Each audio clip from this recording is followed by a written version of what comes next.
Hello, and welcome to Horns of a Dilemma, the podcast of the Texas National Security Review, TNSR. I'm Doyle Hodges, Executive Editor of TNSR. Albert Einstein was once asked why it was that man could develop technology that could destroy the entire world, but couldn't manage to find ways to control it. He answered, because politics is harder than physics. Today's guest, Professor Jane Vayman, actually talks about the application of technology in ways that help to limit other technologies and their ability to destroy the world. Professor Vayman's article, Better Monitoring and Better Spying, appears in Volume 4, Issue 4, the Texas National Security Review, a special issue dedicated to the memory and legacy of Jan Nolan. I'll ask Professor Vayman to introduce herself. Please. Hi, thanks so much for having me on. I'm Jane Vayman. I'm an assistant professor of political science at Temple University in Philadelphia, and I'm currently also the Lightning Fellow at Perry Worldhouse at University of Pennsylvania. I have to ask what a Lightning World Fellow does. It sounds like a super cool name, and it should come with a cape. I definitely should come with a cape or maybe also some thunder. But mostly I get the privilege of sitting around with really smart people and doing research. So if I can ask you to start out, just for those listeners who haven't yet had the opportunity to read your article, if you could summarize for us briefly what the argument is. Sure. So the article is about the intersection of emerging technology and arms control. And I'm interested in how emerging technology can shape prospects for arms control over existing capabilities, over the things that we already essentially have arms control about. I think actually an illustration is maybe the best way of setting up the article. So in 2018, following the Singapore summit, U.S. negotiators asked North Korea to provide a list of weapons, fuel production facilities, and missile sites as a way to affirm that the DPRK's claims of pausing nuclear activities were real. Now, the North Koreans said no, clearly, noting also that such information would give the U.S. a target list that it could use in a future strike. So the idea that information used to verify compliance could be used for military advantage, that was a pretty valid concern, and one that the North Koreans actually were quite familiar with. Earlier in 1999, U.S. inspectors had visited North Korean facilities. That team was full of intelligence analysts, along with State Department diplomatic passports, and the North Koreans had suspected espionage kind of at every turn. But when I was thinking about this, it occurred to me that maybe the North Koreans need not have been quite so concerned. I mean, the U.S. already has pretty good information about their sites, and maybe that list of targets wouldn't have really revealed anything new and was essentially just a diplomatic gesture. So these kinds of developments in contemporary satellite technology allow even NGO analysts to track military installations. So government intelligence goes even further.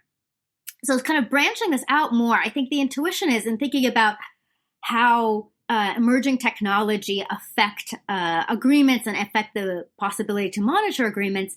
There's kind of a common narrative that suggests that technologies which improve monitoring should make arms control easier to achieve. That if information access increases, states think that they will be better able to catch violations and they will be able to sign better deals. But I think that's not the case, or at least not always the case. And in considering agreements, states face trade-offs between the beneficial and adverse aspects of information. States need transparency to check compliance, but the same information used to monitor an agreement can also be used to gain military advantage by revealing the capabilities or targets. And understanding the extent to which that happens, I think sort of is a crucial question. So in the article, I look at sort of three key factors that I argue are important in assessing the impact of any particular emerging technology. The first factor is looking at how it affects unilateral monitoring capabilities, like the satellite example I just used, the degree to which it allows for demonstrable control over information, and finally, the effect that it has on concealment. So in the article, I use these three factors as a framework to evaluate the potential impact of four emerging technologies: small satellites, drones, artificial intelligence, and additive manufacturing.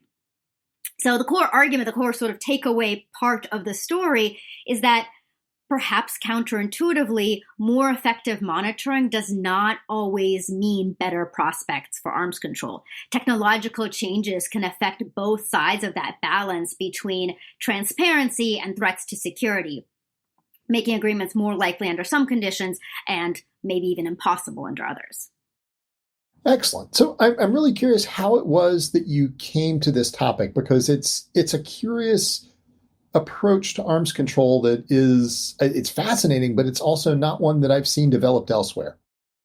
Yeah, so it really stems from an article that I published last year with Andrew Ko, who is an assistant professor at Vanderbilt University. And we've been working on this idea for a while called the transparency security trade-off. And we were thinking about arms control agreements writ large. And this dynamic of the more information that monitoring requires, the more security vulnerabilities it also creates. So we developed this framework. We looked at a number of historical examples. But one of the things that we didn't really have a chance to explore in that article, but had encountered somewhat in the historical cases we looked at, is how changes in the monitoring technology itself, the tools used to collect information, themselves affected that trade-off between transparency and security. So that's something that I felt like was interesting to explore, especially as there was this sort of constant conversation about the role of emerging technology and how it affects cooperation and conflict. Yeah, and it's fascinating because a lot of times these technologies are developed and even implemented without a lot of conscious consideration of these sorts of implications as it goes forward. This concept that you talk about of the transparency security trade-off, this seems really important to me, and it's one that I think readers can identify with it not only from the international security perspective. If anyone's read Dave Eggers' book, The Circle, or seen the movie that came from that, it's the notion that too much information can be as crippling as keeping secrets. But I'd like to hear more about this. Is this a new development? I mean, I think of things like the Open Skies Treaty and such as this. This seems like something that we've struggled with for a while in arms control. Yeah, that's a really great question. I don't think it's a new development. I think it's something that's actually been part of arms control always. And that's the argument that Andrew and I make in the other article. I think arms control practitioners will not find it surprising to talk about the security side of monitoring. It's intuitive to them. And I think the role of intelligence and intelligence as being part of arms control monitoring has always been part of the story, but is perhaps maybe the side that we don't talk about quite as much. So I think this has sort of long been part of the story, but very much underemphasized and not really previously as articulated as a trade-off between two components, and an essential trade-off because of how hard it is to get one without the other. So the way I kind of think about the dynamic is that the way I think about arms control is that it's an agreement, a bargain, a set of rules to reduce some of the costs of competition between two states. And these could be material costs or the costs associated with building arms or escalation into war, risks like that, right? General, very broad concept of costs. If we think about it this way, then in principle, at least, right, states should be better off with some sort of negotiated outcome to not incur these costs, but get to sort of the same distribution as they would have before. In the sort of the rationalist political science world, arming is an inefficient way to get what you want. So in theory, states should be striking arms control deals all the time, but we know they don't. We know that's not really how it works. So what's really going on? And I think the transparency security trade-off helps explain why arms control is so rare. Because on one hand, states need enough transparency to be able to actually detect cheating by the other side. But at the same time, they need to maintain enough security and enough secrecy to preserve the security of their own capabilities. Why does that matter? Well, if the other side detects security vulnerabilities, then it would be really tempted in the future to use that information, to essentially back out of any kind of deal and use that information to gain a military advantage. So these requirements are in tension with one another. And in order to be a viable deal, a deal has to be one that provides enough transparency while also preserving enough security. That balance is actually pretty hard to strike. And depending on how severe that trade-off is, and you can imagine in cases it might be quite severe, where even a little bit of an increase in transparency creates a big security cost. Or it might be pretty mild. You can have all kinds of increases in transparency, but there's not big security costs associated with them. So depending on some such things, such as the severity of the trade-off, you might get a very narrow window where they might be in balance. I was actually thinking, I was glad that you raised the question about the rationalist school, because it's really intriguing, because so often it treats a failure to reach an agreement as a product of information asymmetry or imperfect information. And I think one of the really fascinating implications from your article is that no, it's not actually about imperfect information that's the problem, that at times the information itself can be the problem, because the information poses different types of risks by creating different sorts of knowledge considerations. So I am curious, though, when you talk about the areas that you examine, and you take a look, as you said, about the effect of technologies on unilateral monitoring, on the ability to control the information, and on the ability to conceal. And those categories make intuitive sense to me, but it strikes me that there's any number of dimensions along which you can evaluate the impact of these technologies. And I'm curious how you arrived at these dimensions and how those help to shape the way in which you analyze these technologies.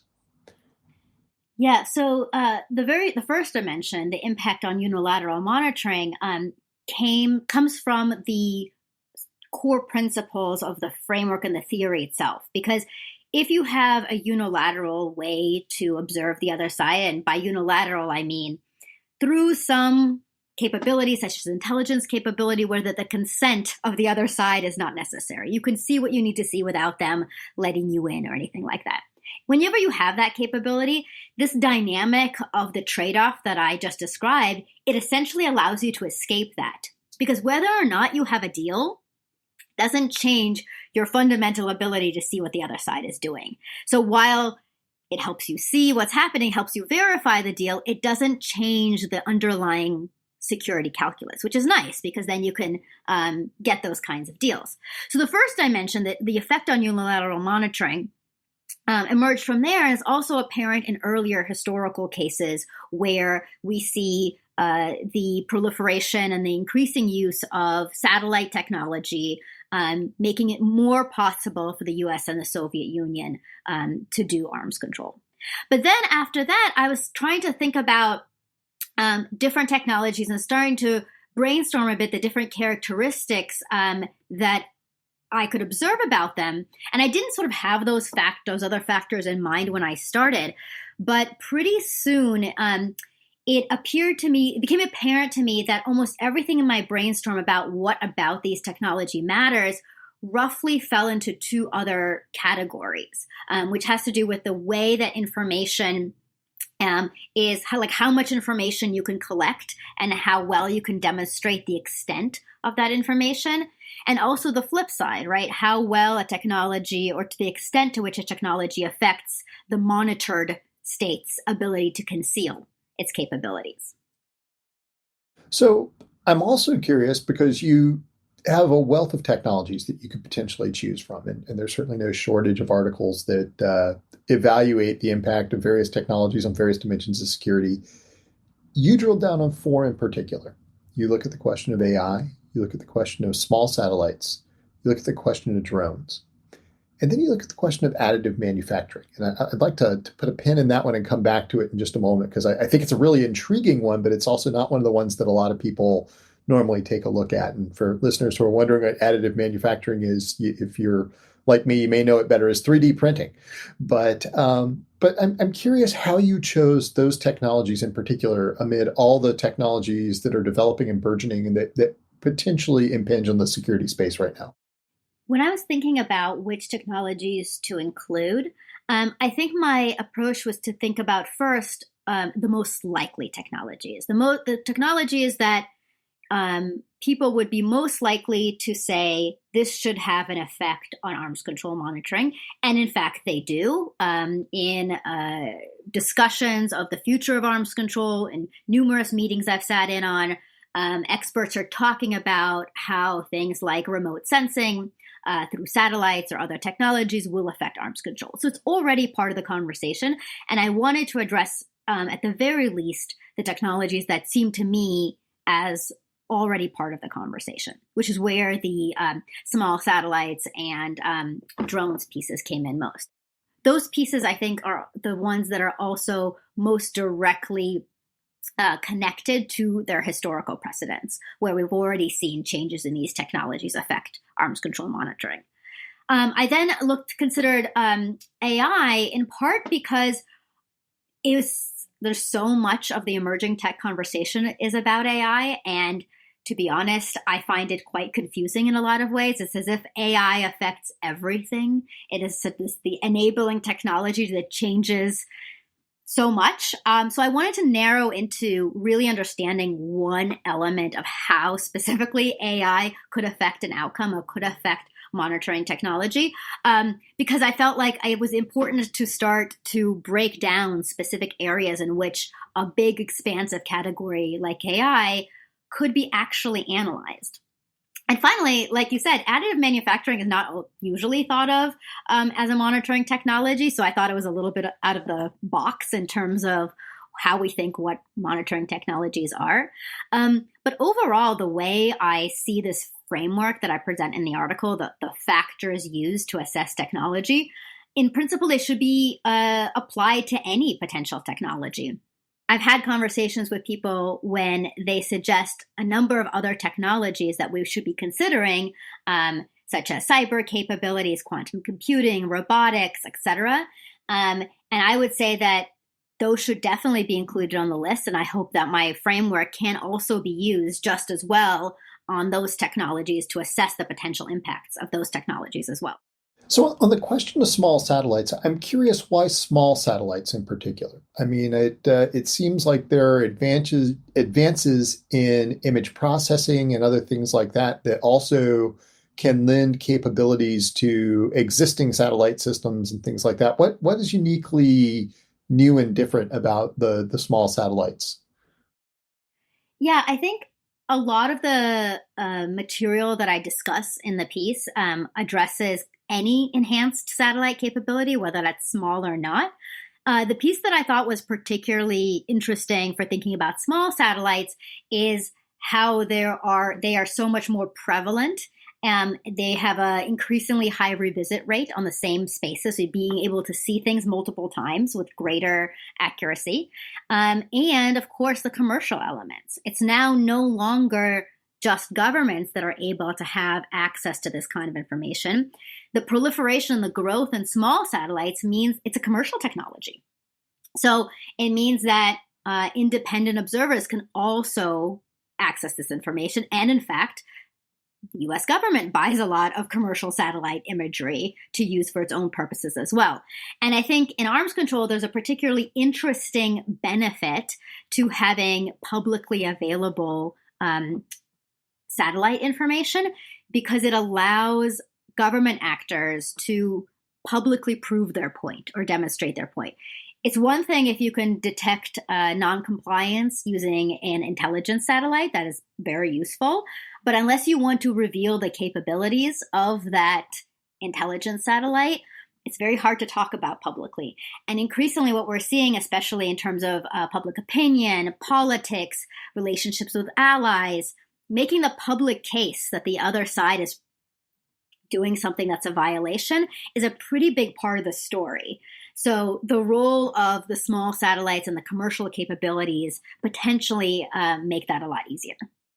Yeah, I think of the balance and considerations that went into, for example, during the Cuban Missile Crisis, the choice to share the overhead imagery from the U-2s of the Soviet sites, and the recognition that in doing so, you would bolster your public credibility, but at the same time confirm the abilities of that platform, and as a consequence, give an adversary an indication of the types of measures they would need to take to avoid it. Once again, going back to that transparency security trade-off that you described earlier.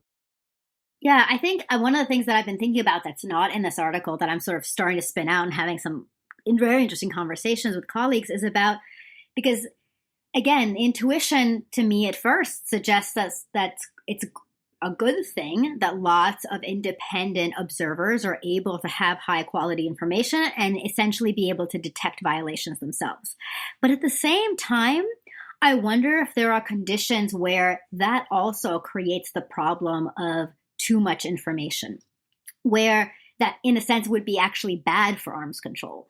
For example, are there scenarios that we should be thinking about where a government does detect some sort of perhaps minor violation, but prefers to raise it privately, identify whether it is an error or some other kind of resolvable problem, rather than calling public attention to it, which might potentially threaten the deal as a whole. In other words, there are potential benefits to privacy and secrecy in this space as well.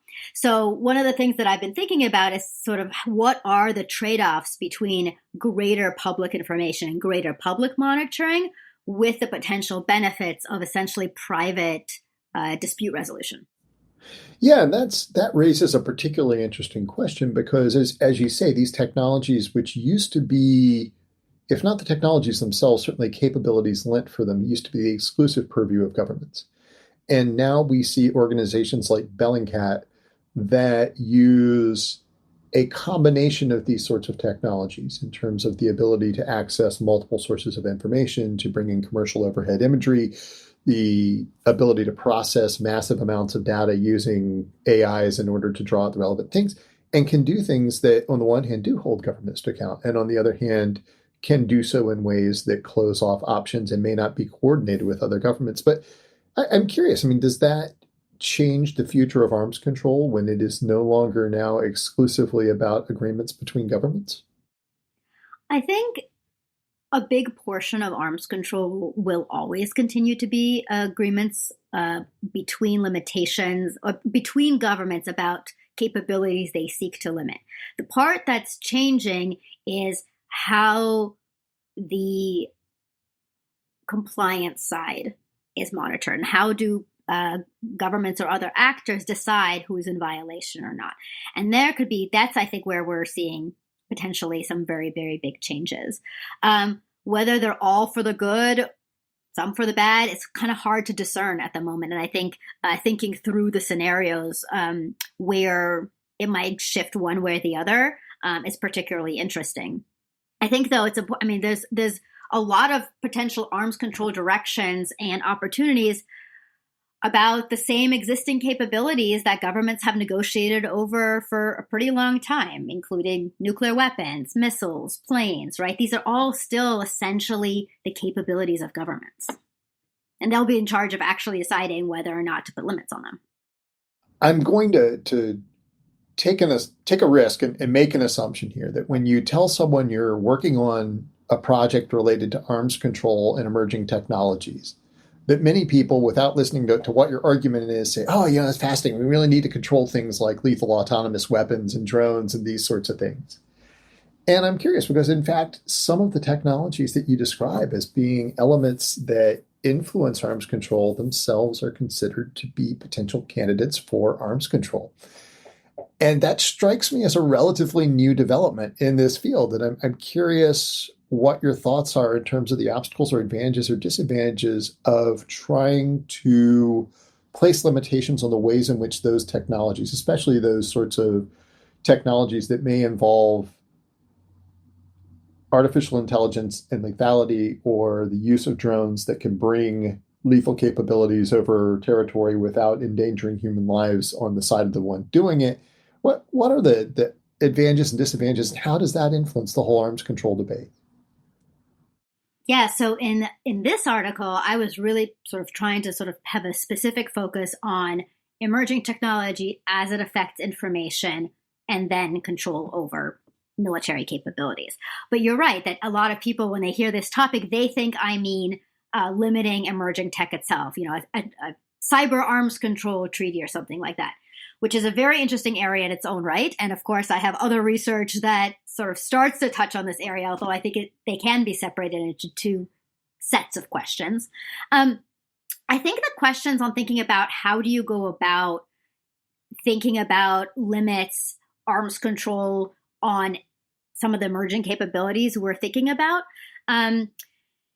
There's been kind of very amorphous ideas floating out there, but I think what is needed is identifying essentially the right set of questions or considerations to be asked about a technology. So for example, does the fact that something is emerging and something that is relatively new affect whether arms control is possible? So characteristics of emerging technology might be situations where its real effects on arms racing, on the possible military advantages, are not really known.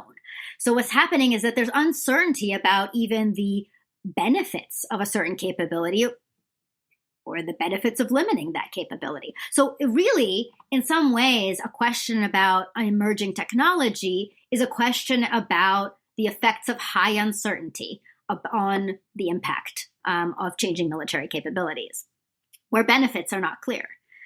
For example, also the other consideration I think we should be asking about when thinking about, again, limiting emerging technologies themselves, their heightened interests in secrecy, perhaps even more so than we have with established cases.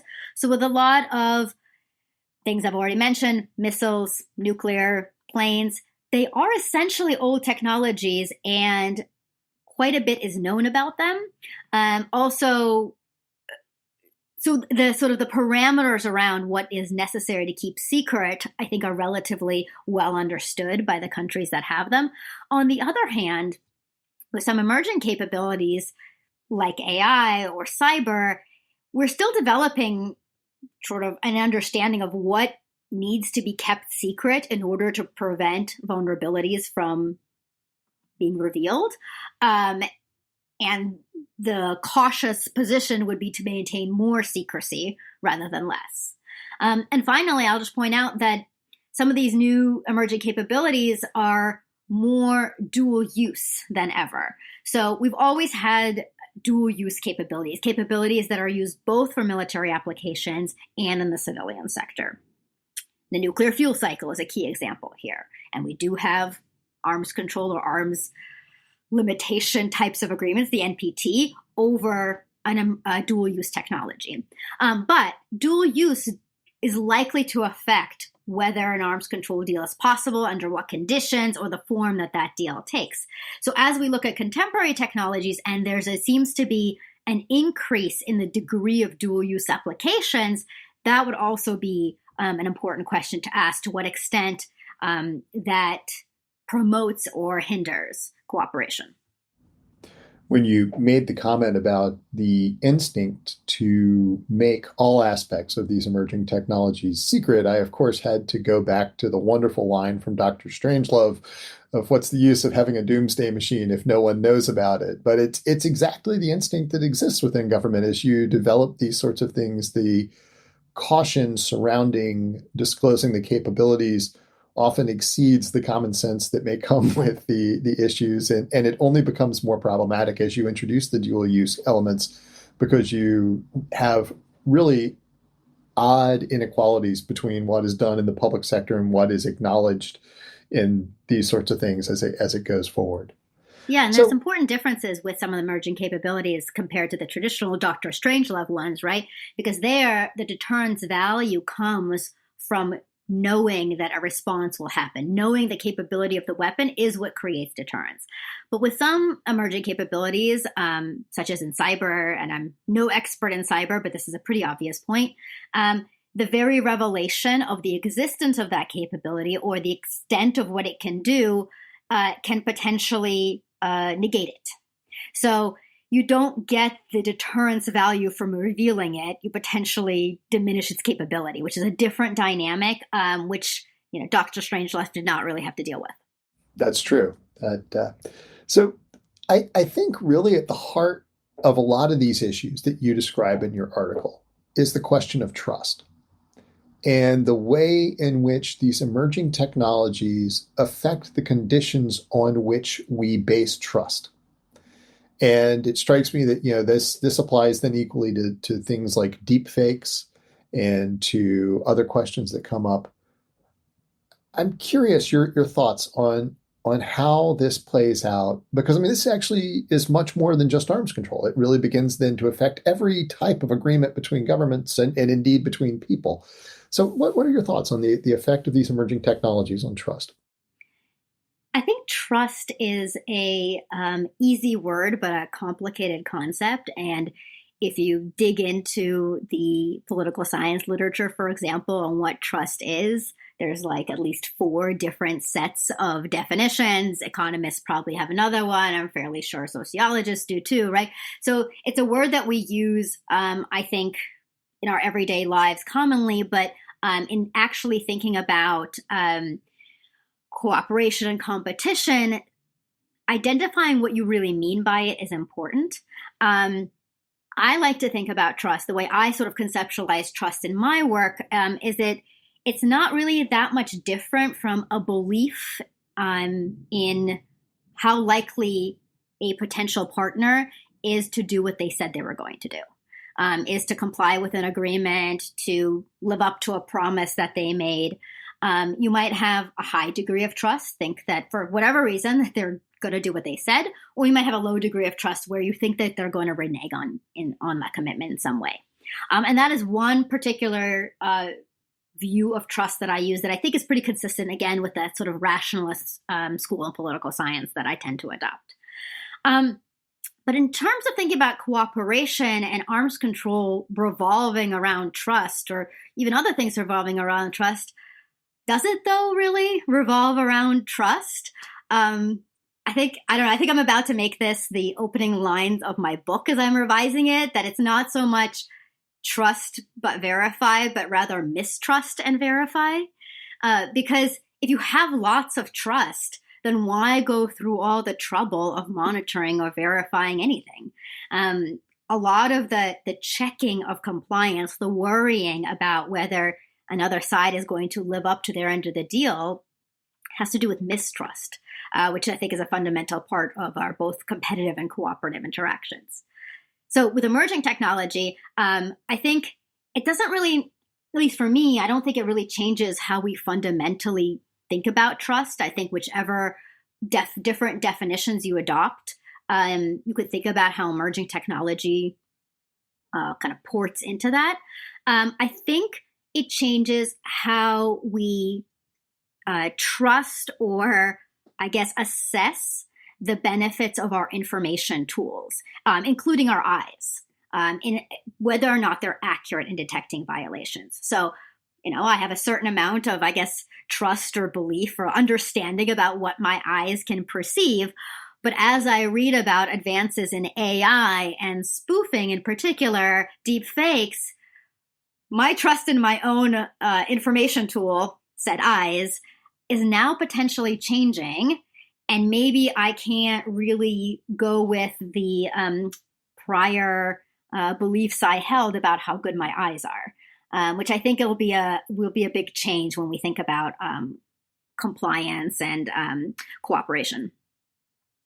Yeah, and it's also intriguing the sort of mental effect by which we have a tendency to believe things that are presented to us through a more high-tech system to a greater degree than we might something that we observed ourselves. And I think back to the Kosovo campaign, when the Serbian forces put decoy vehicles out, and they knew that part of the imagery that NATO forces would use involved infrared. And so they put pans of water inside them that would heat up during the day and give a heat signature at night. And as a consequence, it was completely believed because you couldn't fool IR imagery, right? You clearly have a heat signature here on this engine. And so, any number of decoy vehicles were, the recipient of extremely expensive ordnance going against very, very cheap decoys. And so, it really, this tendency to believe it because it's been presented by a technologically advanced system, plays on aspects of human nature there that I think are kind of fascinating. That's a really interesting example that I hadn't heard before. I started looking into a little bit the decoy practices when I was looking at this article, particularly. I got into reading a little bit about the potentials for decoys using AI. And there, the idea is that the more you know, or if you know how an algorithm determines, for example, what is a street sign, like a stop sign, you can manipulate that algorithm, not like cyber fancy code stuff, but really by putting a sticker on the street sign, right? So you're manipulating what that algorithm can see. And maybe that can be done in bigger ways, right? Disguising what a tank is, what a truck is, by very simple manipulations in the physical world.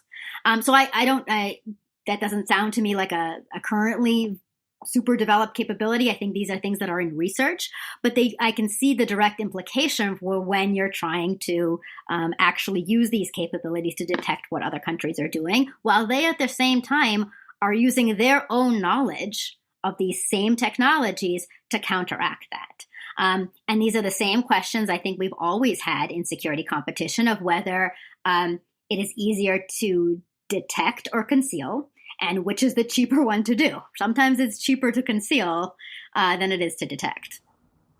Yeah, there's a great set of images in the TNSR roundtable on artificial intelligence in Dr. Missy Cummings' article that has a variety of different things that were identified, and it gives the identity that the artificial intelligence arrived at and the degree of confidence.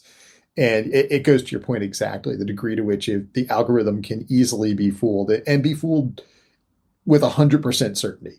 Not 99%, I think was the highest it got to, but it's fascinating stuff. Yeah, I remember seeing a presentation of hers a number of years ago where she was showing some of these things. I was like, whoa, wait a minute. It suggests that if you're using any of these tools to help you do image detection or classification, as you might want to do in a number of contexts, including in an arms control context, your level of certainty and assuredness about how that algorithm performed could be quite questionable. And this is where I think, considering the role of AI tools in any kind of cooperative system, any kind of cooperative monitoring is perhaps the most problematic scenario. Because on one hand, potentially really powerful classification tools. On the other hand, neither side would really fully understand what the other side is collecting, what kind of information is going to be relevant, and how that information is controlled or managed. Because in a sense, AI is black box by definition. We have trouble explaining, designers of AI algorithms have trouble explaining, themselves as to how or why an AI algorithm classified one image versus one way versus another. That does not bode well for any kind of cooperative monitoring scenarios, right? In the view of, let's say, arms control inspections, both sides want to know exactly what was collected, what the parameters of that were, because they want to know what the intelligence losses were, if there were any. So in some ways, reliance on old technology, well-known technology with very set defined parameters in the context of cooperative monitoring might continue to be the way to go. That makes a lot of sense. So as we're coming up on the end of our time, I guess I'd just like to ask you for any sort of closing thoughts or wrap up. Sure. So a couple of things I think I get to a little bit towards the end of the article, but I've been trying to think about how to expand on in my own research and conversations with others. And one of these is that the traditional perspective on arms control is usually one side monitoring a second side, or both sides switching off, essentially being on the monitoring and monitored. They're using some sort of tool, and they are detecting violations or compliance by one another. And that's really how I've been talking about it this whole time. But I've been also trying to think about other options for thinking about monitoring and how technology can enable them. And so the thing that I briefly suggest at the end of the article that I'm hoping to do more research on I was inspired by some of the work that I saw in the environmental security space, including things like even fisheries. And that is the idea that emerging technology can enable self-reporting, making self-reporting both more credible and more cost-effective. So what I mean by that is that an actor that is actively complying with whatever standard is being set or whatever rule is being imposed. In the environmental context, it might be something like regulations or limits on fishing. An actor that is in compliance is able to use effective monitoring technology, even AI tracking, to prove that they're being good, prove that they are the good actor. And that if that is relatively cheap and effective and credible for the good actors, that could make identifying the bad actors, the violators, easier, not essentially by catching their violations, but essentially detecting their lack of forthcomingness. And I'm wondering, I've sort of seen echoes of this, how this can apply in other areas and other disciplines. And I'm wondering whether that might have interesting applications in the military context as well, where I don't think we've seen anything quite like that in the past, but maybe there's something there. Yeah, at a very basic level, I mean, it's much less nuanced than you're discussing, but even something as simple as the old identification friend or foe system, by which aircraft would broadcast a signal that provided information about their identity. If you had an air contact that was not broadcasting such a signal, that would be something that you would devote resources to identifying and potentially being able to protect against at a greater range, as opposed to one who you had information that you believed was accurate regarding their identity. And I love that idea. I mean, it's a really logical extension of that sort of application. That's fascinating. That's a really good example at something, again, that's already kind of an accepted practice, but not something that would have occurred to, I think, me as an thinking about arms control.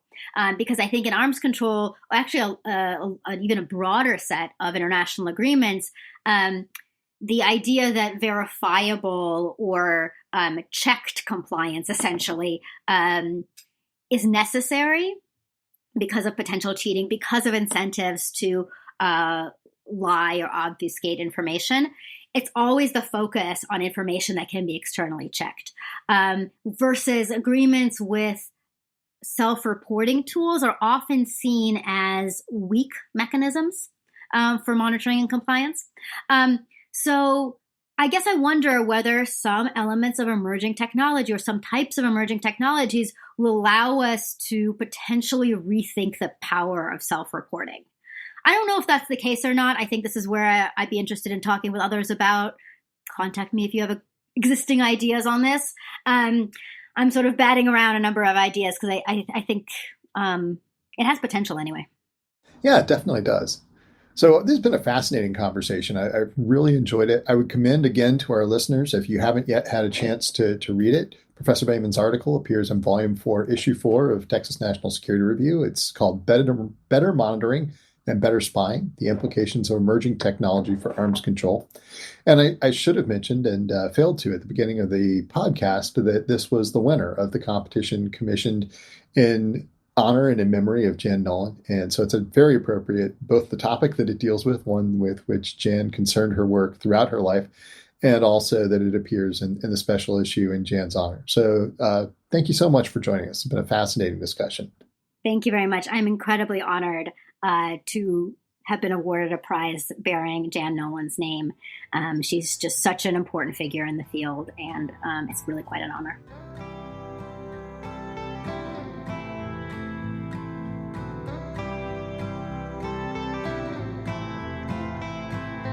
Thank you for listening to this episode of Horns of a Dilemma, and please don't forget to visit our website at tnsr.org.